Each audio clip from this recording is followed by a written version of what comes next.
I think we're live. Yes, we are. Okay. All right. Cool. Hello, everybody. Welcome to the weekly Strength Club, Q&A, podcast, form checks, all that shit.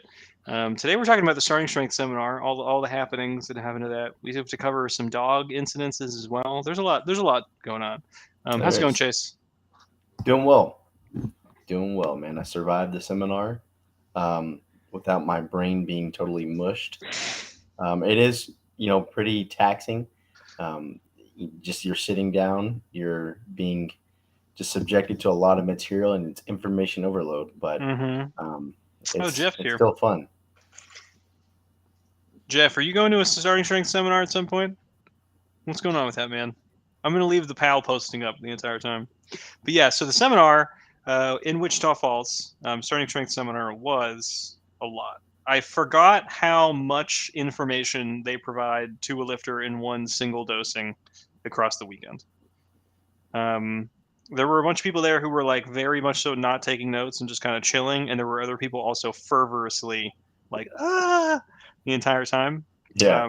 Yeah, I feel like if I went there and I wasn't planning on opting in, because if you go there opting in, you should know everything already. hmm But if you go there just as a dude, that would be so stressful.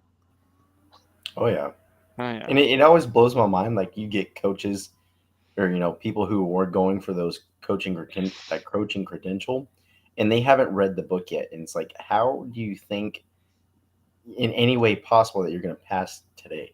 It's just it That's amazes me. crazy. Yeah, that's crazy.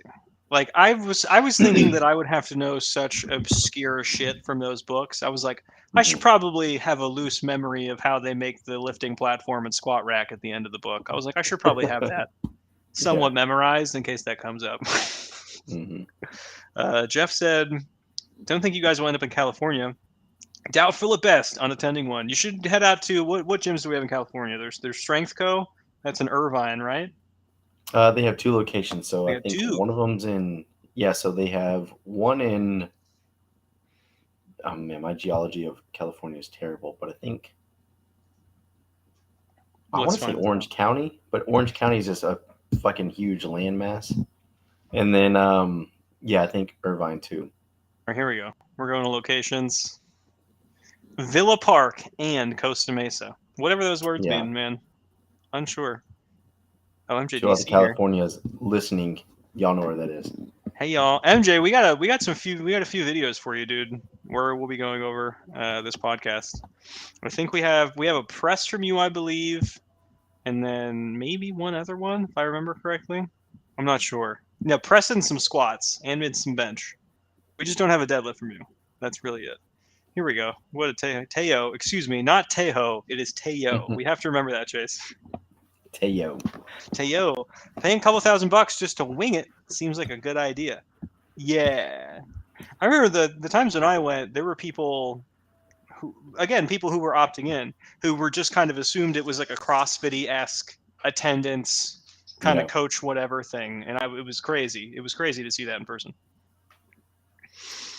man, I remember one time there was a dude from Portugal that came in like a week earlier, so he just kind of wanted to like visit the states and think this was his first time being over here. Yeah. Um, he by the end of the week, because I was basically a chaperone, like I got dumped, or he got dumped on me because they were like, hey, No. look, make sure like he, shows up to the gym every day and just kind of answer any questions that you have.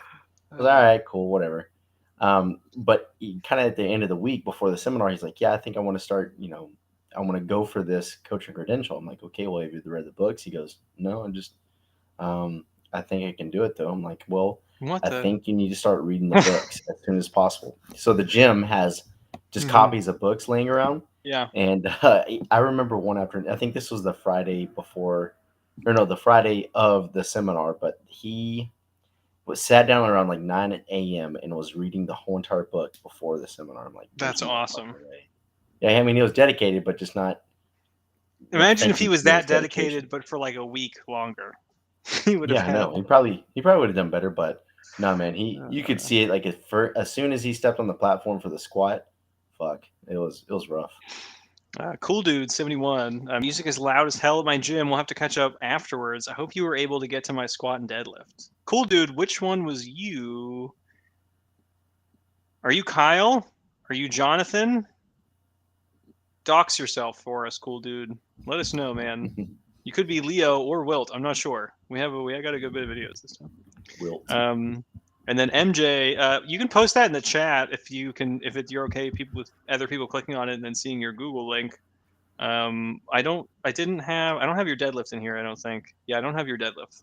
But I have a bench, a squat, and a press for you.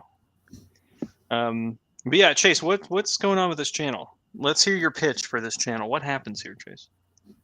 This is where we take the most rambunctious, most wackiest exercise selection variants and we apply them to people. No, this is just a two coaches' point of view of the ins and outs of, getting ready for a lift, a meet, any type of scenario with lifting, from you coaching yourself to you being at the gym and you're looking at those doofuses behind you on the Smith machine. We're breaking down form. We're helping you out with kind of hot topics and everything else kind of doing with starting strength. Chase, did you ever shop at a Hot Topic in Wichita Falls? Do they have a No, Hot man. Topic So there? yeah, they did for a while. I always wanted to go in because I liked the music they were playing. They had like Would your Rob parents Zombie let you in Hot Topic? No, my dad. No, he was just like, "What the fuck?" If you came home with a Hot Topic kind of get up on, he would. I didn't mind like some of their shirts. Like they had some badass. Like at the time, like I was really big into like Dragon Ball Z, and like they had this badass like like Goku shirt. I was like, "Fuck yeah, dude, I want to get that." They serve an interesting market. They have like a bunch of Dragon Ball Z and comic book T-shirts, but then also like the emo kid at school kind of goth chic. Choke chain shit. Yeah, it's two. Those feel very separate to me. It feels like workout shirts. I don't think so, man. I think it's like a continuum. Like, here's step one of your evolution. It's very nuanced of you.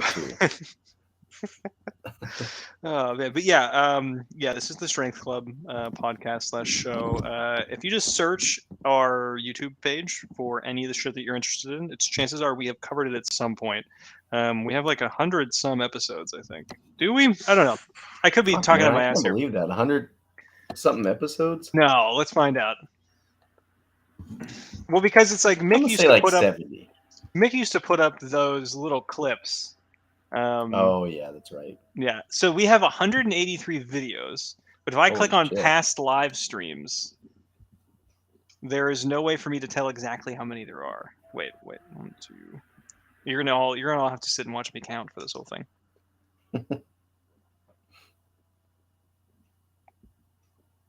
So Alex, did you ever shop at a Hot Topic? So 15 times 5. What's 15 times 5?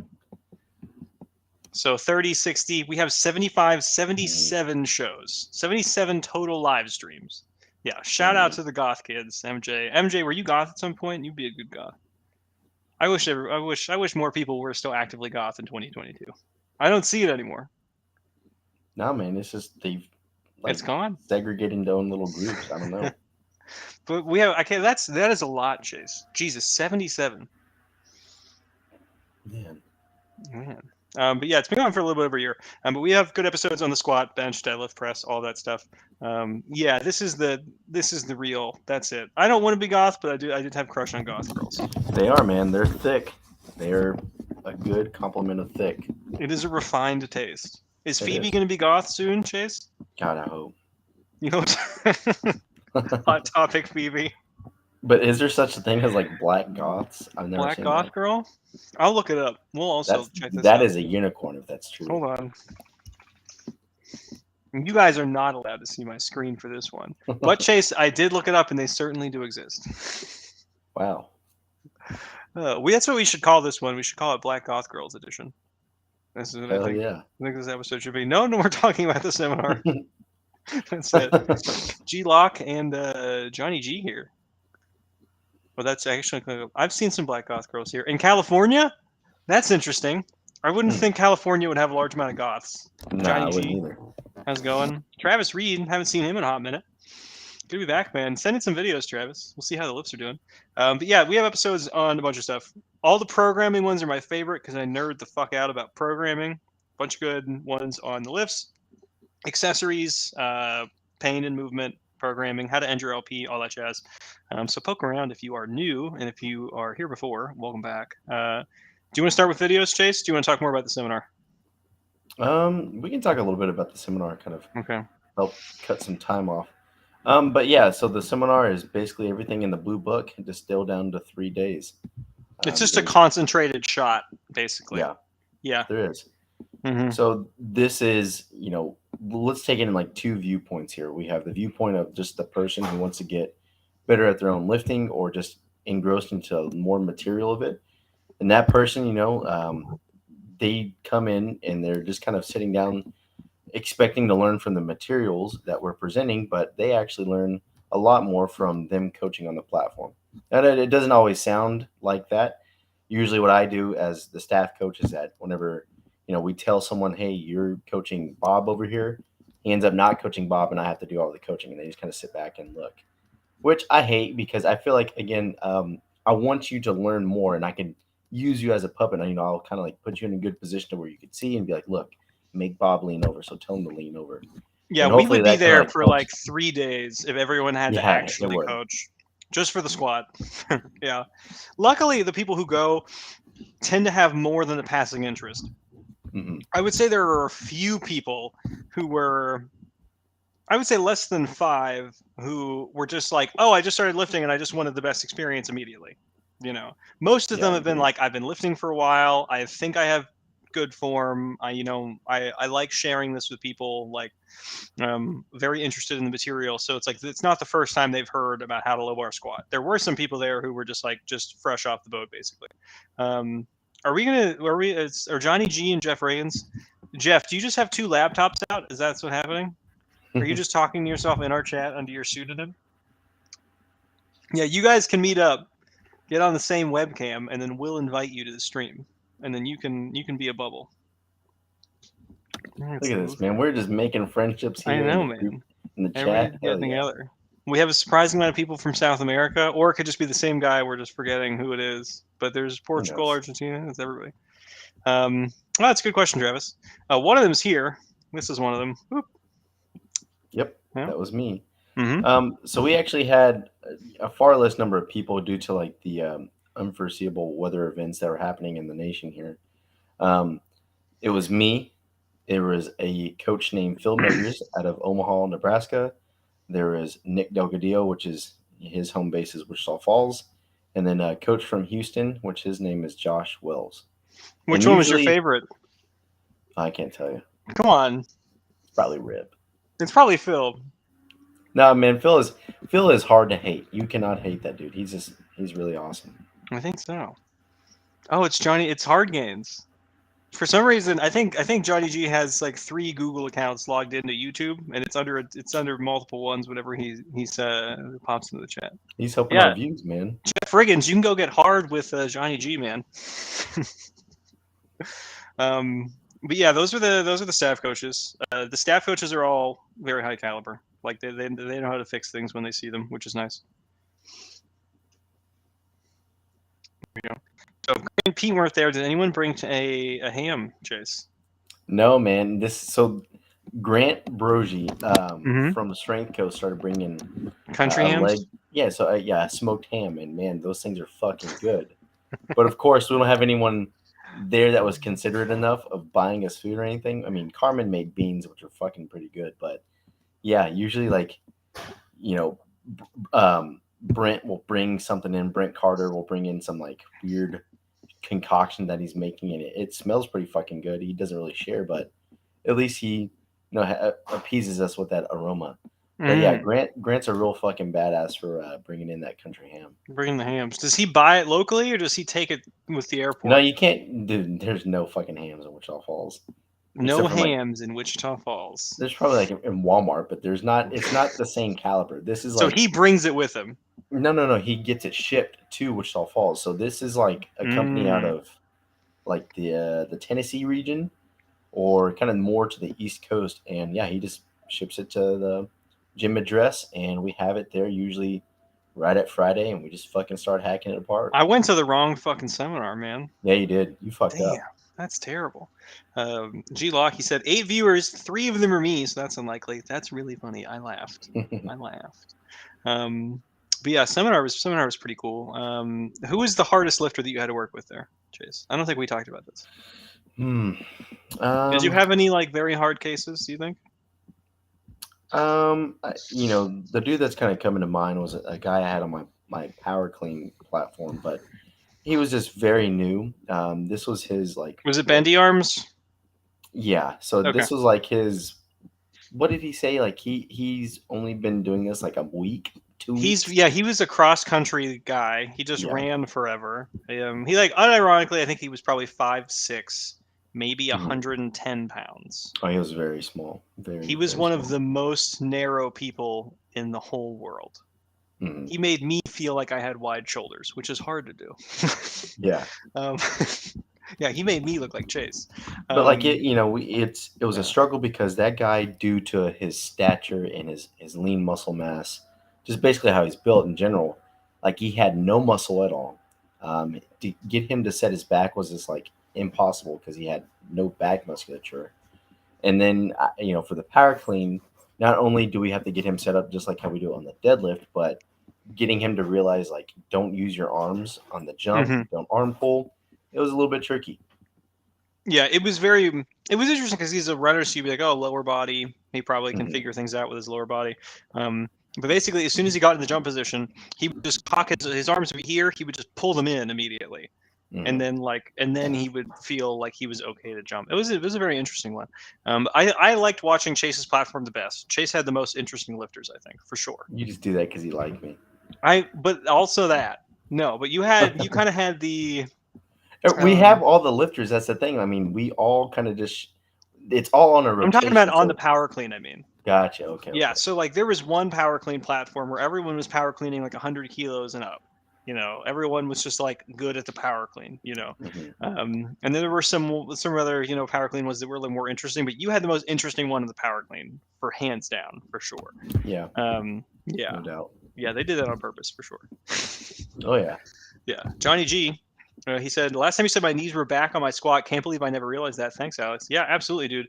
Do you remember hard gains when he was squatting last time, Chase? Um. No, not really. He had I like think I vertical missed. knees, basically vertical shin position. He sent his butt super far backwards, and he was so leaned over that he was actually a little bit high of depth. So once the knees get forward, the rest could Mm. come down. But yeah, that was an interesting one. Had COVID-19, so weak now. How could you have something that doesn't exist, John? Insane. All right, I guess we'll get into videos. Anything else, Chase? Um. Not nothing that really All comes to right, mind. it's time. You got to entertain the people while I'm pulling these videos up. I think we're going to start. Should Uh. we start MJDC? We'll do the MJDC block. Fuck it. Let's go ahead. Okay. Yeah, So, what was your MJ, favorite long time part of viewer. the seminar? Um, let's see. Can you see this? Oh no, it's a black screen. No. Yeah. So my favorite part of the seminar. That's an interesting one. Talking to Bree was really fun. It was nice to finally meet Bree. I'd never really met her before. That was Never met nice. her. Oh, like I've seen her before at the other seminars. Hmm. Just looking intimidating in the back of the room. But finally meeting her was nice. Meeting D'Agostino and Hayden Cortland or Catlin, I'm Hmm. not sure what his last name is. Hayden Williams, I think. I That think was it's really nice. Cortland. Yeah, hanging out with Hayden was really cool. Same with D'Agostino. I asked Rip about some medical problems that I've been having, and then he just immediately recommended test. He was like, "Oh, test immediately." I was like, "Hell yeah!" He was like, "That's the solution." And I was like, "I mean, honestly, this makes sense." Here, we got a little bit of a pause here, midair. So it's 55, 65 on the bar, 165. And this is MJ. This is MJDC, in a Gold's Gym. He was trying 165 for the double. What do you think, Chase? Man, the timing's off for sure. Yeah. You got to find a way to segregate almost at the start the hips, then the press. Then as you get more comfortable, it's almost going to be the two are blended into one. But to help kind of get this down, MJ, you're going to have to give yourself a rhythm. So like what I was teaching everyone at the seminar was start off with a hips. So sending your hips forward, you're going to feel a bounce and then press. So you have three This is things a to worry slow about. speed, by the way, Chase, when we're watching it this time. I've slowed it down. Gotcha. So look at this. This frame contains your bounce. You Mhm. are bouncing in spirit. You're kind of pulling the bar down a little bit, and you're getting some amount of bounce with like your forearm flexors. But look at how much your hips move in this tiny portion of time. That's it. That Yeah. was literally all of the hip movement. It basically you just sent like this jolt down in your body, but your hips didn't actually like move. They didn't move at all. Yeah, that's the big thing. Can you tell me more about the rhythm that you were talking about, Chase? While I put this back to normal speed. Yeah. So like a way to think about this, MJ, is start off in your warm ups of throwing the hips. You feel the bounce, then you press. So it's three things. It's hips, bounce, then press. As you get better with the bounce and you're better with the hips, take out the bounce cue and just hips press. So that way you don't have to think about too many things at once as it gets heavy. Mm-hmm. But Alex showed it down and slowed down the video, and you can see that there's barely no hips, and this is why you're getting stalled because essentially you're trying to do a strict press with you laid back a little bit. Mm-hmm. Yeah. So actually, one of my friends just sent me some pressing videos of him trying to press 185. He's way more than enough muscle mass for it. G-Lock, if you're watching, it was Owen actually. But he tried to do a strict press with a weight that was so heavy that it was forcing him to lay back. What happens in that situation is that the bar is trying to bend you backwards to send mass behind midfoot. If you lay back, that's going to go backwards. He was unwilling to send his hips forward, so if he didn't move his hips, he would just fall backwards. So he would have to bail on the rep. So like it's kind of similar to MJ here. If you get stuck in that position, you can probably grind it out, but you need to send the hips forward so that the layback can actually happen. If you were trying to stay straight as a board, get stronger, more shoulder, more tricep, more chest. But if that's not going to happen, then you need to let that layback be incorporated. Yeah, the hips need to really move. Can you tell me what the teaching progression is for the press, Jace? Can you go over that? Because I think Uh, what's happening here is that it's kind of like the bottom position for the squat. If you've never learned it unweighted, trying to find it with a bar in your back with 200 pounds on, it's not going to happen. So we establish depth in the squat and that hip movement without the bar during the teaching progression first. Yeah, so I mean, the getting the grip, make sure that your arms are straight out in front of you. That's a pretty easy one. And then from there, you're gonna just show yourself the top position. So at the top with the empty bar, you're gonna shrug, make your biceps touch your ears. Now this is the important part. Similar to like how we're teaching the bottom of the squat, with no bar, you're gonna work on getting your abs tight, your quads tight, and you're pushing your hips forward. So essentially doing the moment or the movement rather that you're missing out on right here. Mm-hmm. Getting used to shoving forward with your hips, a horizontal displacement of them. You're feeling the weight kind of shift around a little bit in your feet. As you get better with that, you're going to practice it faster now with your hands on your hips too. So make sure that you're not doing anything with your hands. But again, Mm-hmm. you're pushing into this wall of muscle that we've asked into contraction. We're going to add the bar into it lastly. So now we notice that there's a bounce occurring once we push ourselves forward with this hip motion. Then we use the bounce in the press, and we're effectively working on the timing at that point. So the thing that I Mm-hmm. was saying earlier with the hips, bounce, press, that's where that comes into play. Yeah, so the part that Chase was talking about where it's like you put your hands on your hips, like literally put your hand behind your hip on your like your love handle basically, and Mm-hmm. then you're getting your abs really tight, quads really tight, and you are physically pushing your with your hands and your hips, you're pushing your crotch forward until you feel that stretch on that wall of muscle. It was like that phrase. Until you feel that stretch, and then that's what creates the bounce. This is an example of a press with just no attempt at doing that, but it needs it. Mm-hmm. It needs it to move. Yeah, that's the thought there.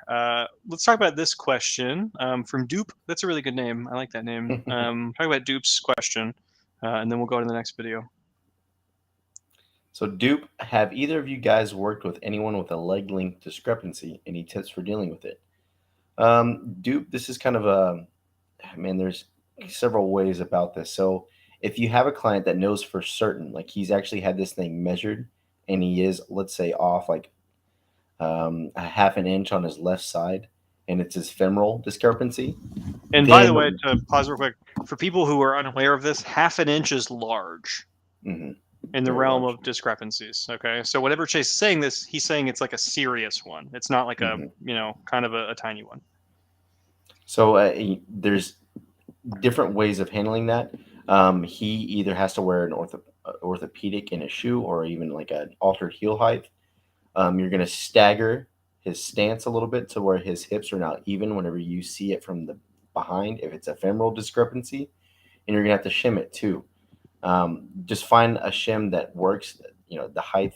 Again, you can't really measure how much you need from like a pinpoint, like let's say ruler example, but shim it enough to where you can see again he's not shifting too much. His hips look even. If it's a shim, if it's a shin length discrepancy, then you don't have to stagger the stance. The hips are going to be balanced, and you just have to stagger, or rather, I don't know why I keep saying stagger, but you have to place more mats underneath his feet to where again he looks even from view. There you go. How many reps do you think this has in it? Ooh, we're seeing the failure episode. This is the MJDC failing episode. I like this. Okay. But for Dupe's question, Rip has a really good article on leg length discrepancies. If you just Google starting strength leg length discrepancy, you will find it. Yeah. So what's happening is that if something happens to my brain when I load heavy squats, all my normal cues go out the window, and all I can think is F word, F word, F word, F word. Do you think there's a technical reason why he's failing here, Chase? I do. He's getting really into his knees, and his back angle is changing. So, MJ, you're going to have to think about this the other way around. So instead of sending your hips back first, unlock the knees, your hips go back lastly. So another way of thinking about this is keeping tension on the hamstrings and leaning over that way. Yeah, G-Lock, if you're in the chat, this is kind of similar to what I was talking about with your squat recently. It's all very knee loaded and everything is kind of falling forward. It puts a lot of like extension demand on the back, but not in like and not in the way that we analyze it with moment, not like actual, force being applied to it, but just like the spine is going to be changing shape if you try to hold this pattern because it needs to keep the bar over midfoot as much as it can. And then that can be really stressful. And a lot of times people panic under it. So like what Chase was saying was like hips back, lean over more, keep everything in tension the entire time, lean over faster. You want to set your terminal torso angle like 30% of the way down the rep, not as you get to the bottom.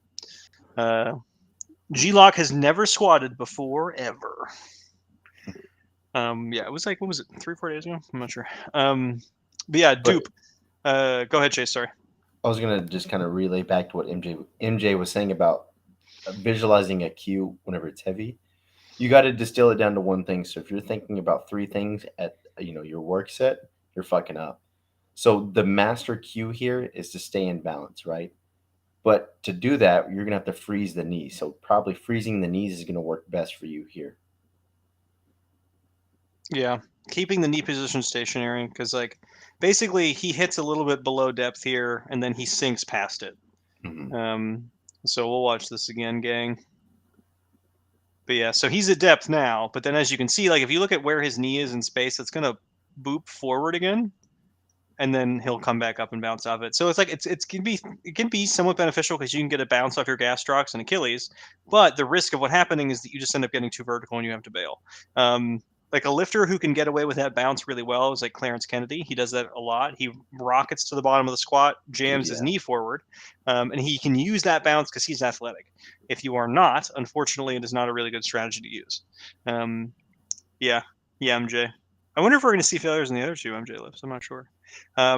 But Dupe, for the leg length discrepancy, it really helped me to think about looking at the lifter from the top down. And then if you're analyzing like the squat stance, and then you can see that one of like the femurs is shorter than the other, that means that if the lifter is trying to line their toes up, so if the lifter is looking at their stance and lining their toes up, that portion of the hip is also going to be farther forward. So they're lining the toe up, the knee's going to come farther forward, the hip is going to be tilted. That hip tilt can be really aggravating for some people. There's a lot of people who have leg length discrepancies who will deal with them for like a non-negligible amount of time. And then they'll get that intervention, and then maybe a few sessions later, they'll feel better. Sometimes they'll feel better immediately, I think that actually happened at this seminar. Do you remember that? It was on Phil's platform. Did you see that, Chase? Yes, I think so. I remember someone busting out a shim. Yeah, it was the guy with like the tan shirt and the hat on who asked about opening up a gym in a really small town. Oh yeah. Yeah. So he had like a very noticeable length discrepancy, and then he was lining up his toes in the squat, and then didn't realize that his stance was super staggered. Um, and then Phil fixed that, and then he was like, "Oh wow, having a much better time with squat." Yeah, because he had issues with his back before we even squatted that Mm-hmm. he started questioning about, and that's actually a good sign too. Is that if someone's back is really fucked up, and you know for certain that they're setting their back, they're doing everything right. Look at how they're squatting from behind, view them at all angles, and make sure they don't have a leg length discrepancy. Mm-hmm. For sure. Yeah, that leg length discrepancy article is a gold mine. Hmm. The single, he's got it. All right, what do we got on the bar here? Are these? Okay, We'll that's say like 5, 240. 2.5. Yeah, I think it's the 240. This girl does not care at all, She does MGDC. not give a fuck. She cannot give less of a fuck. Straight to the phone. Yeah, just waiting on like whoever's gonna text her next. Oh man, she's like, this guy is trying to videotape me at the gym. Yeah, Why is he screaming? All right, how do we feel about this bench rep? I want to see your elbows more out to begin with. So if you see there, like his angle of his forearm is really, really almost horizontal. Yeah, I'll pause it for everybody. Right there. Yep. Yep. So his elbows are technically in front of the bar this way, which is good, but he's also has them out like this. Imagine if you're overhead pressing and you're like, oh, I'm doing this, doing a number like this. That's terrible. It wouldn't feel great. Yeah. So would you move the grip in or would you move the elbows out, Chase? You said elbows out initially. I'd say elbows out to begin with. I don't really think his grip width is an issue. It just may be how he's thinking about going down and touching.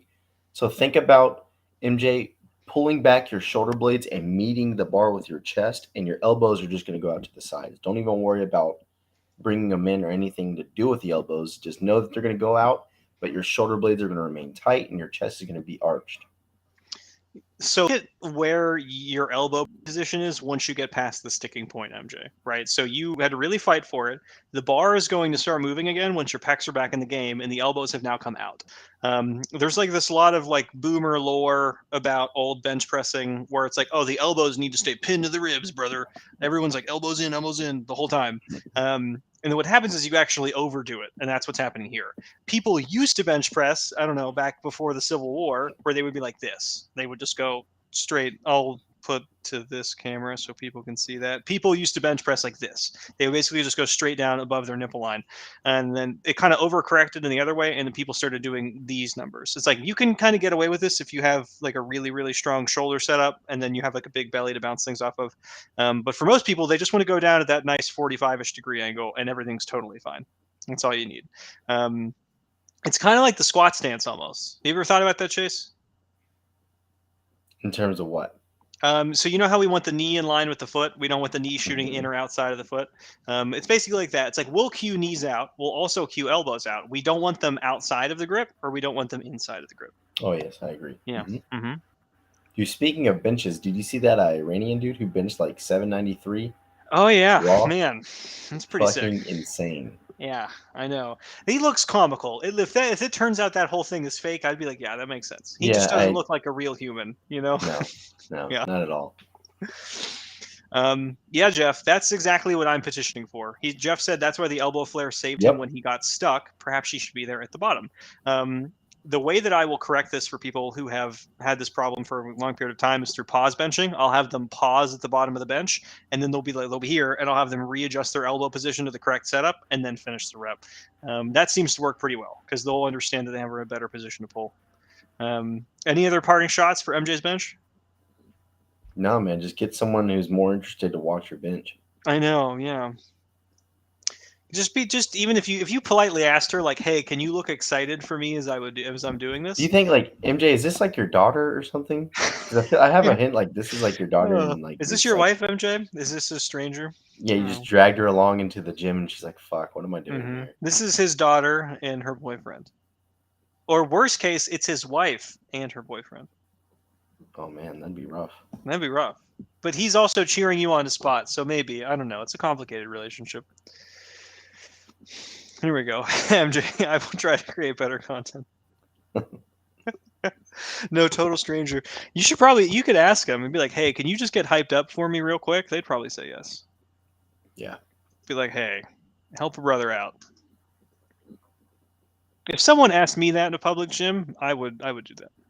To be like fucking obnoxious in their video and just be like hooping and hollering. If they not hooping and hollering, but more like, hey, can you look interested in what I'm doing? I'm filming this. I'm gonna send this to my mom.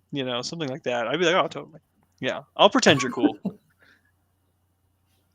This is from Kyle 50205216. This could be American Sniper Kyle. I'm not sure. I never saw the movie. People joke about He it all passed the time. away, so I don't think it. It could have been from before. I don't know. No. That's the only popular Kyle I know. It's not a very popular name in media otherwise. No. Mm-mm. Yeah, MJ. Of course, dude. Yeah, keep sending it in. Oh, is this cool dude? What's up, dude? This is Cool Dude right here? This is cool dude with his Man, music in the gym. You got a big Cool beard, Dude. man. That thing goes down to Yeah. here. That is I'm going to be honest. I was going to rip into this dude, and now I feel bad because it's Cool Dude. This is a subclavicular beard tip, man. That's pretty cool. So these belts, have you tried one of these belts on, Chase? No, I have not.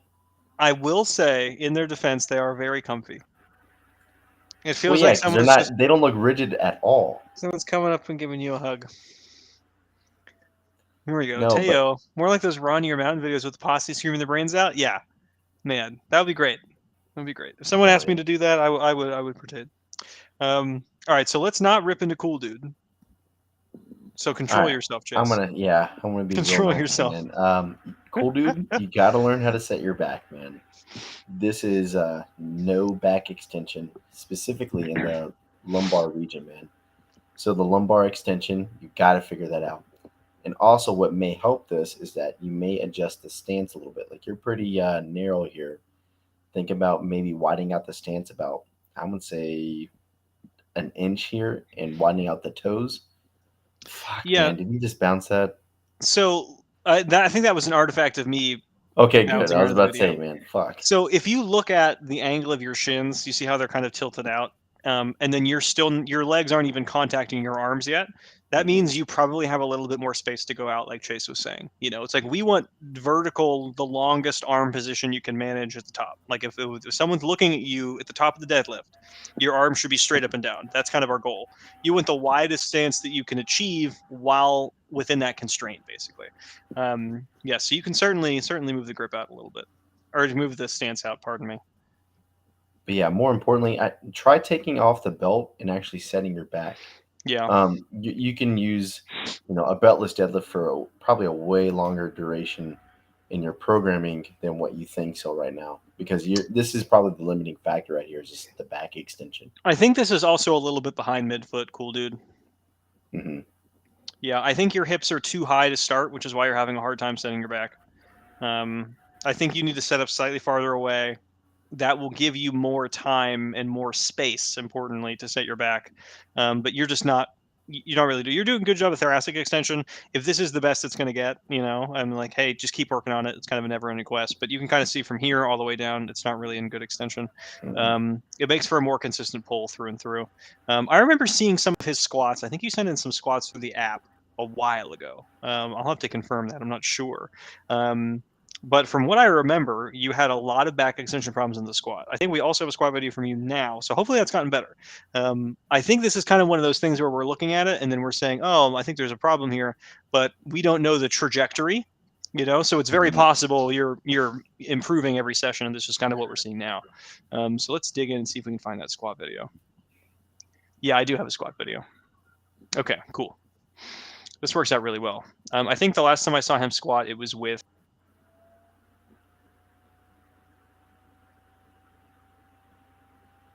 Dude, Alex, hello, man. Chase, can you hear me? You good? Did I drop out? Yeah, I think you did. I mean, emotionally, yes. The stream? For a minute there, I got nervous, man. I was about to talk to all these people by myself. I don't know how to do that. Alex killed himself live on air. All right. He has the big boy belt on again. Do you mind moving that little... Cool Dude? The Sorry. hey, that's me. Yeah, so I can. We have a question from Jeff after this too, so that'll be helpful. It probably relates to this, what we're seeing here on the squat as well. There's a lot of time between these reps. Let's see if there's another one if he re-racks it. He's doing it. Hell yeah, boy. All right. How are you feeling about these, Chase? Man, I still feel like it's the belt, man. I really don't think this is allowing you to get into a proper extension. So what I want to see, so pause them at the top right here. So if you were putting your back into extension, you'll kind of see the front of your hips, kind of like where your pockets are, drop forward or actually down a little bit, and your butt will kind of tilt up a little bit. That's what you need to think about and concentrate and hold that contraction as you lift. Here, it's just kind of the same as you go down. Like you may be thinking about it as you go down. You may be thinking of it from like the standpoint of your abs or so. Don't worry about the abs. Think about the more posterior aspect where the belt is touching you on your back. Yeah, I think it seems like whenever I see this, the people who are using a belt will often be thinking about busting out of it. They'll be thinking of like, try to pop the belt off, brother. As opposed to, I'm just setting my back and there's just a thing against it that I can flex into. Yeah, interesting question, Jeff. I have a lot of thoughts on that. I think Chase will have a lot of thoughts on that too. We'll get to that after we finish our boy Chris Kyle here. But yeah, so with these big belts, they can oftentimes give that lifter a sense that they need to push out into it. Whereas with a hard belt, they won't have that feedback because it's not really comfy to do so. You know, like if you have a really hard, firm leather, like a lever belt, and someone tells you to push out of that, that's not great. You know. Oh, later, Glock. Later, buddy. But yeah, one thing I remember from Kyle's earlier squats, and I'm also seeing it here now too. I'm curious about your thoughts on this, Chase. Look at how much the forearms are shaking. You know, he's holding a lot of weight in his hands. I remember whenever I gave you some feedback through the app that your upper back position needed to be fixed. I don't think it's been fixed since you've added this amount of pounds to your squat. I think it's still a problem. If you have a wonky upper back position, it's very hard to get into good extension because the bar is not really secure. And then what we're seeing here, we get a good glimpse of it in a second. Bear with me here. Oop, right there. You see the bar rolling up, Chase? Yep. Yeah. So basically, it's kind of like the bar has rolled up because it started a little bit too high, and it's squeezing all of that trap basically back up into your neck. Like this position, you're trying to drive your hips up, which is good, but because the upper bar or the upper back position hasn't really been fixed, something like this is going to happen. How would you recommend fixing this, Chase? So I guess is it you have some problem with some shoulder extension? Have you talked to him about that? I think so. So he didn't. I know he didn't get a very lengthy response from. I've just kind of seen videos trickling over time. But you know, I recommend it's like, hey, you got to get the grip out. If you can't succeed at getting the grip out, let the wrist bend back and carry it more lower. You know. But I'm not really sure what he's implementing because it seems like he's still trying to do the thumbs over on top of the bar grip. And kind of cranking up into it. Like you have an asymmetrical upper back position. Like your left arm is going down, your right arm is going up. I think sorting out the upper back would be a huge help. Get it lower. Yeah, I agree. Try doing like the Paul Horn stretch. Look it up on Yeah. YouTube. Paul Horn. I think it's squat stretch or some shit like that. See about doing that right before you go underneath the bar each warm up set, each work set for probably about 3 weeks, and you'll probably fix yourself and get yourself into a better position with the Yeah. bar. It's definitely not a one and done. So like the longer term adaptations from stretching and kind of that mobility work, they expand out over time. It's not I did it once and then all of a sudden my squat grip is fixed. Stick with it a month, 2 months, something like that.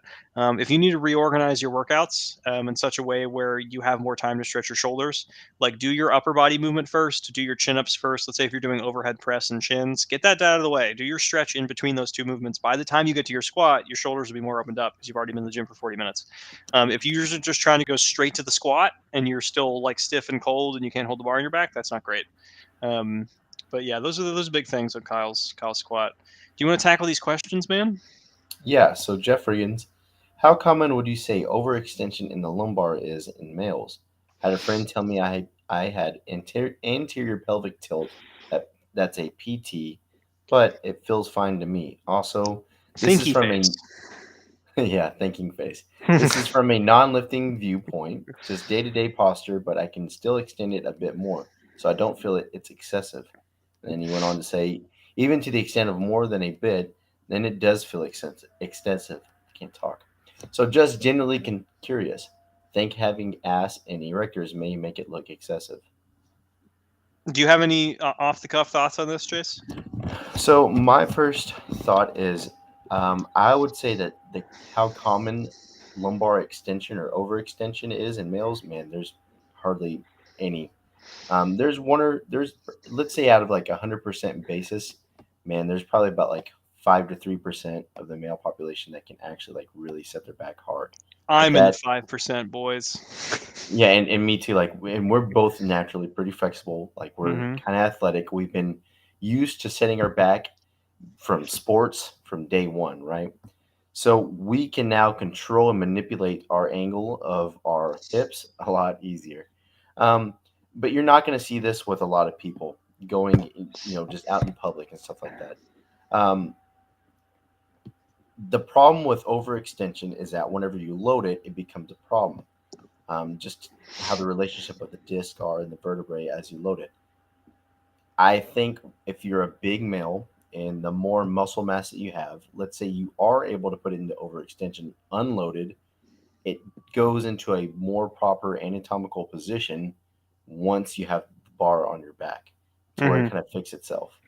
Um, and then if you have large muscle bellies too, it's going to look like your back is in flexion just as you normally stand there, but you'll have it flattened once you put your back into extension. So, having just seen Chase in person, it looks like he has anterior pelvic tilt constantly. That's not what's happening. He just has a giant dump truck ass. Yeah. You know what I mean? So it's a perspective thing. Like if that person had zero fat on their body, and you could somehow magically see through all of that, um, what would the shape of their muscle bellies be like? What would be the relationship of their pelvis? If someone tells you you have anterior pelvic tilt, but doesn't actually like have any sort of comparative data for you, like, hey, I actually measured the relationship of your like posterior and anterior iliac spine crests on both sides of your pelvis 3 years ago, and I did it every 6 months until now, and we can see that the posterior aspect is slowly getting more tilted than the anterior aspect, or slowly getting higher. Then you can be like, oh wow, it's a really good case for anterior pelvic tilt. No one is doing that. No one is measuring you, eugenics style, figuring out where the hell your hips are in time. That's just a person who like thinks that, oh wow, your lower back is a little archy. Like it means Mhm. nothing. To add to Chase's point, any relationship with a curve or an arc under load will become more dramatic, right? So if I have an already flexed back and then I put more load in it, the trend will be for it to be more flexed. It won't overextend if I put load on a flexed back. If I have an already extended back and I put more load on it, a lot of times what happens is that it gets into more and more extension, and then that can be irritating for a lot of people. So one of the reasons why we petition for a neutral back is so that it can be a neutral back. You can put load through it, and then it's not going to have the tendency to continue to overextend or to continue to overflex. Chase and I had an interesting conversation on this before about saying like, what does it really do in a lift? Like, does it really exist? How do we define this? But it's kind of this meme in the PT world to diagnose people with anterior pelvic tilt. I remember back when I started getting all this stuff, I was like, oh, I see it. I see it. It's anterior pelvic tilt is bad. I see it all the time. But really, it's just someone with like a big butt. It's a Yeah. big butt. The way they're standing, the way their clothes are Very sitting. pronounced Yeah. lordosis. Hmm. Yeah. Like it's nothing really to be concerned about. I don't. I think if I were to say how common the ability to extend your lower back well is among the male population, very low. Very low. Very And we low. do this at the seminar. Every single seminar, we ask the guys to stand up and we check for lumbar overextension. But we put it in overextension so we can actually feel what it's supposed to feel like as we load it. We're not actually putting your back into overextension, just your ability to control it. And without a doubt, there'll be, let's say, out of a room of like 20 guys, there'll probably be about 4 guys go up to the front of the room where Rip has to demonstrate how to actually teach them to set their back. And then the other guys are like, they half-ass do it to where we can kind of get them going once like we issue a few cues. But there's people out there that don't have any control of their lower back. Dude, Leo Sod is just such an interesting guy. Why do you say that? Every time I see this, so he's like micro loading with weighted clips right now. Like that's just not one I just clip. see it isn't. It's not. That would be like the crazy. That would be like a 7 and Yeah. 8 Is inch that clip. like 3 clips? It's like he's using those little heavier clips as a means to micro load the squat already. How much? And so this is confusing. These So look how like much does it 25s weigh? or 10 kilo plates. Yeah. So let's say that if he's at like 140 or can be 135, or I guess 145, No. and Yeah. then 55. It's just like it's like 160 to 172 and a half pound squat. So wait, you said 10 kilo plates. That's like 100 something. No, You said like 10. You said 10 kilo plates. 25. So I think these ones are 25 pounds. So let's say The big like ones. Okay. so like 25, 50, 75, 100 plus the bar, 145 Uh-huh. plus these, which may be 10 pounds. So let's say 75, maybe. I think these look like fives. I'm not sure. This is fucked up. That's all we're saying, Leo. Yeah. How do we feel about the squat? I think And off the cuff, the immediate thing I see is that the stance needs to be wider. The stance is too narrow. Yeah. And I think that's what's kind of causing him to fuck up with his depth here. Yeah, so the first rep was his deepest rep. And then this could be argued that this is at depth. The greater choke canter is probably about right there-ish. Mm-hmm. And then they just get higher from here. We'll pause in the next one so you can see how high it is.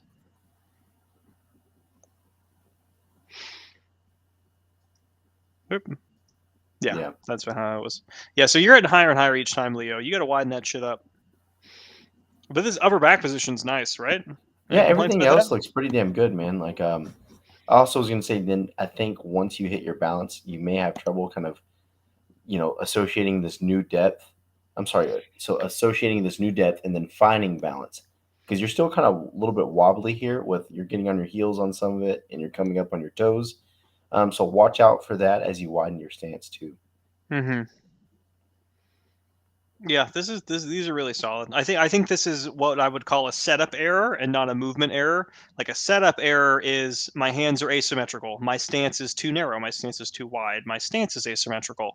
I'm putting the bar in the wrong place when I'm starting the press, or it's a high bar instead of a low bar, something like that. Those are setup errors. Setup errors are really easy to fix. You just fix it when nothing else is happening. Just step wider. Movement errors, where it's like someone doesn't know where depth is, someone doesn't know how to set their back into extension. Those things are a little bit more complicated. But I think these are really, really solid, my man. Leo, the boy. Jeff Riggins. He said, agreed. We're on the same page here. Appreciate you guys taking the time to do all you do with the questions and answers. Of course, man. Appreciate them. All right. We have a bunch of videos from Wilt. I think we've done almost all of them except Wilt's. Oh, we have one more from Jonathan as well. And I think it's going to be sideways. I may have to figure out how to unsideways this video, Chase. Who's Jonathan in the chat? It could be. Johnny G? No. Johnny G is hard gains. This is a different Jonathan. Okay. All right, test your coaching eye, Chase. What the fuck? Test it. As a starting strength coach, you should be able to gauge the lifts from all planes. Here we go.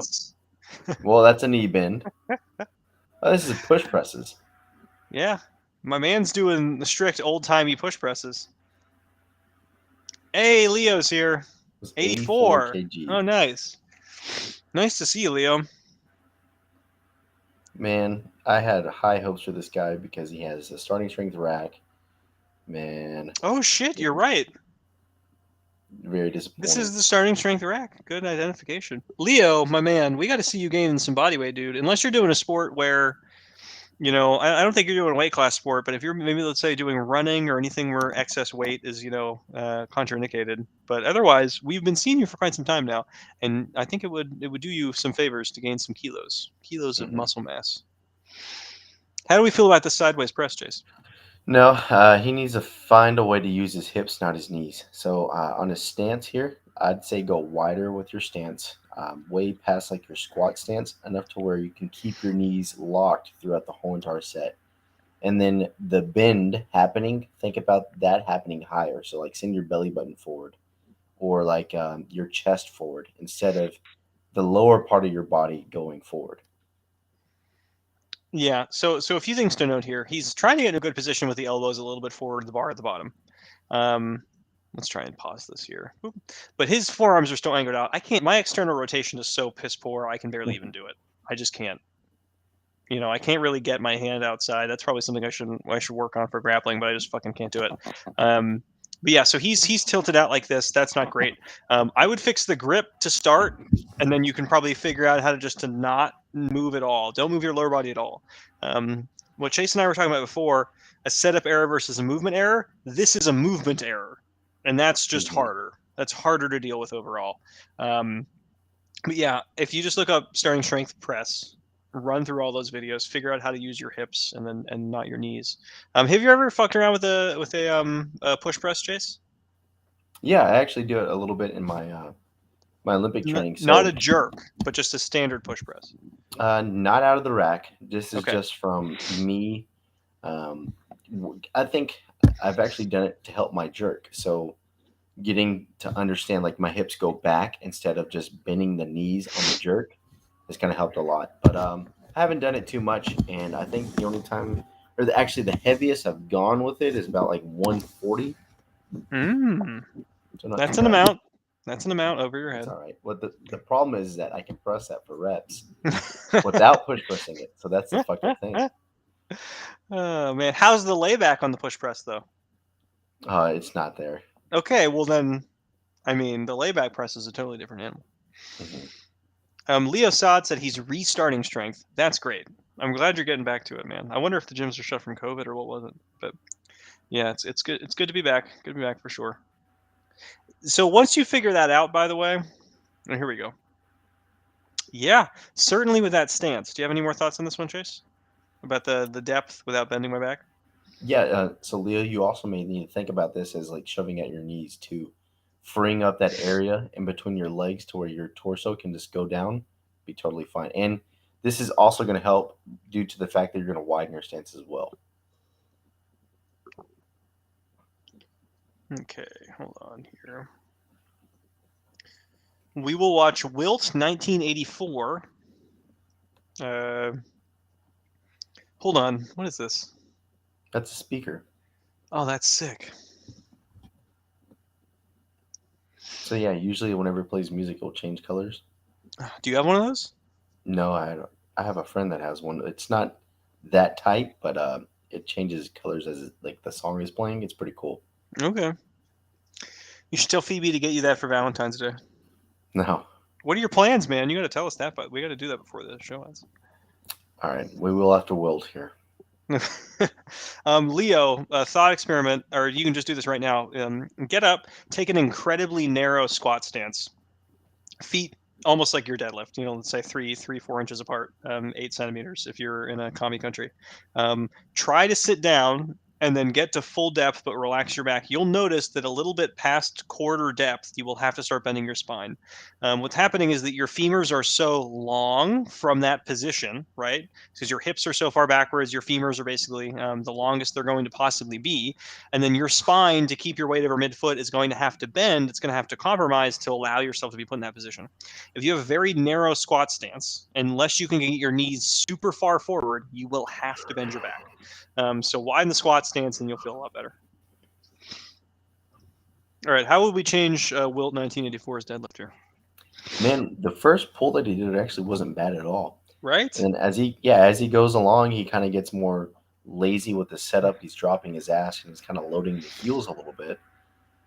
You got to raise up your ass, get a little bit more uncomfortable with the setup, kind of pitch forward some in your foot here, and you'll be fine. This is killing me here, Wilt. The descent? Setting it down. Yeah. So part of the problem here is that when you are descending, knees first. So you are trying to keep your chest up, your face up, and you're just bending your knees. What's happening is that you're going to have to ramp the barbell off your legs and then sit it down in front of midfoot. You're going to drop your hips too low. All of those things are problems. None of those things are beneficial. Okay, because then you'll have to reset your hip position. You have to pull your knees back, pull the bar back over midfoot. The way that we recommend descending or lowering the deadlift is just the reverse of the ascent. You're just sending your butt backwards. You can bend your knees once the bar is past them. Okay, you're just going to control the bar's fall straight down over the middle of your foot. What are your favorite cues for fixing the lowering portion of a deadlift, Chase? Man, I stole Phil Megger's word. You just punch it right over your Yeah, shoelace. I love that one, man. That dude's a genius. Feels the best. Yeah, so he has a good video on it. It's I think it's called a quick tip for setting down the deadlift. You look down at your shoelaces, you punch the bar right to your shoelaces, your butt will go back automatically. Mhm. If you do that and just replicate your first rep, things will be good. Also, does he have 3 sets of J hooks? He has so many J hooks. What a My weird man guy. is always prepared. He's prepared. I only see one barbell, so like, what the fuck are you doing with the other ones? I don't know. He's just hanging off of them. All right, that's the hour mark. Chase, you got to tell us what you're doing for Valentine's Day, and then we can get out of here. Well, so due to me being at the seminar last weekend, it was also Phoebe's birthday at that time too. So Okay. I'm actually probably going to celebrate her birthday this weekend, and then for Valentine's Day, I don't know, probably cook her something nice. You're going to combine the both of the events, though, right? Probably. Or are you doing separate events? I'm probably going to combine them. That's the move. Yeah, is just find something that's so exceedingly close. Look, it's not my fault. It's her fault for being It is so her fault. closely born to Valentine's Day. If she went down to the seminar, then you guys could have had. That's what you should Yeah. tell her. She's upset. Be like, listen, you could have come down to the seminar. Yeah, That's it. true. That's exactly it. Oh man, I'm trying to think of what you can get her. You can get her a goth outfit, man. You could be like, listen, I went to Hot Topic. I got the best stuff. Oh hell yeah! I asked the Hot Topic salesperson. What would a black chick wear that's trying to be goth? But she's also very strong. Yeah. Oh, here we go. MJDC, he said, bad advice. Separate the events. Separate the events. That's that Chase will have to do 2 things then. Yeah, man. I don't know. Efficiency here. We'll see. That's it. It's effective dating. Effective range of motion. Effective dating here. No, I'm sure we will. We'll do something though. And I hate just the typical, the holiday of Valentine's Day. I hate how you get to celebrate it like all your love on just one day. Why can't you just celebrate it on the other 364 days? But that's the classic card for someone who doesn't want to celebrate Valentine's Day. No. They're like, listen, I just love you so much across all of these days. I do. Look, I buy her flowers on days that are not holidays. That's a good move. I do that all the time. Yeah. See, and it's like, okay, now it's like, oh, I have to buy flowers and chocolate specific to this day. Fuck that. Yeah. So wait, is this upcoming weekend is Valentine's Day? It's Monday. Yeah. It's Monday. Okay. Valentine's Day is Monday. All right. I got to figure out what I'm doing. Yeah. What are you gonna do? I don't know, man. I don't know. I have already proposed, so I can't do that again. Oh man. I know. That kind of. I'm not sure. I'll have to think on it. You should just stack like pieces of sushi on your naked body, and then let your wife come home and be like, "Hey, take whatever." Hey, I ruined all of this fish. She would take a picture and then blackmail me with it immediately forever. Probably. That's what it would be. I would have no leverage on anything ever again. But all right, guys, that's been another week. The Strength Club podcast, seminar roundup, form checks, all that jazz. We can access Chase at his Instagrams. Which one of these is yours again, Chase? Both. Fuck it. They're both his. Confirmed. No, it's the top one. It's Chase it's at Chase Lindley. I'm sorry. You're mixing it up now. I am. When you tell people your Instagram, you're not going to get it. Have you posted anything recently? Nah, I've been real. You didn't do a single seminar post. No. So come on, son. I'll tell you some highlights. Fuck man, I sound like bragging now. I squatted 635 on Thursday in Wichita Falls. That felt pretty good. Was that a barbell or a Smith machine, or what did you? No, with a bar. Leg press. Ooh, yeah, one arm. It's pretty impressive, man. Held that shit. You got 635 out. Yep, I snatched. How hard was that? Do you have anything left in the tank? Do you think the 637 and a half was there? I want to get over the 300 kilo mark on the squat here pretty soon. That'd be awesome. For my presses, I've been doing a couple singles, like around 6 singles, around 335. And then I actually rack pulled 800 for a single. I just wanted to fucking Nice. see if I could. How It wasn't low bad of a at rack all. pull was that? It was right, probably on the tibial tuberosity. Nice. Okay. Yeah. Man, So everybody was mixing that up this weekend. they're People like were saying tibial tibial plateau. tibial tuberosity. Some people would just flip them. They would say the plateau tuberosity. There was a lot Yeah. of shenanigans with that. Yeah. It was 800 for the rack pull. That was all one day. Did you go squat, press, rack pull? Oh no, that was not one day. Fuck no, I that was was like, not one damn, day. son. No, if that was one day, I'd be like on Trin or some shit. I would have some drug help. You take the classic rip advice. Just get tested up, dog. Yeah, I wish. Oh, that's awesome. How'd the 800 rack pull feel? Wasn't too bad. I was actually going into it. I kind of tweaked my back a little bit. Not bad, but I tweaked my back on the Thursday before. So I do rack pulls on Friday. Mhm. Tweaked my back a little bit. Squatting just kind of got loose in my upper back because I was a dumbass and kind of. I think me front squatting for a little bit has caused me to raise my chest a little bit premature. So I have to think about Right. the hips some. So I raised my chest a little bit and my upper back kind of got a little bit sore from it. But it felt totally fine. I think that made me, hyper focused on that one area to really Is set my back. fine like I had another 10 in me? Or is it like I probably could do that for a double? What is fine? What, the 800? Yeah. I'll show you the video whenever we're done, but I bet I could probably get close to a double. Oh, fuck yeah. That's awesome, dude. Yeah, man. Good back extension? Hold on, let me pull up the video. All right. This if is you're an still around, exclusive. we have to This is see exclusive. Oh, has this not been posted to Instagram? This is not, man. Oh, fuck yeah. All right, Chase, you're the biggest head now, by the way. So don't be overly ugly now that you're the big head. I'll try not to. That's a large responsibility.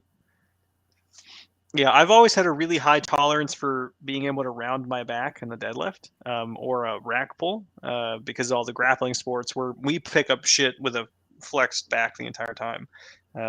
So my rack pull has always been so far above my fucking deadlift. I don't know if you get all the plates look the same on the fucking. We believe you when it say it's 800. All right, hold on. Higher. Here we go. Okay. Oh, this is amazing. Me and then 10 other people and everyone else who watches this later. It's pretty low rack pull. You just got to get 1,000 on there and do it like mid thigh. Might as well, man. Just overload the top movement of it. You guys have a dedicated rack pull bar? Yeah, that's it. Oh, Chase, that's there for a triple, dog. Yeah, no, it felt pretty good. Rep is done, my man. That was a lot faster than I expected it to be. When you said maybe a double, I was like, "Oh, it's going to be a grinder." Actually, what is that? Is that it? Do you not know if you did 800? So that is no, that is. I just don't. No, I actually did more than that. So I have. So that's 4 plates. That's 765. Oh, that's so funny. No, that's the 7. Where the fuck is the 8? Well, for all of the normal humans watching this, whenever you get that strong, you don't even know how much you're lifting. It just doesn't even matter at that point. It's totally okay. God damn it. Chase. How much did you lift?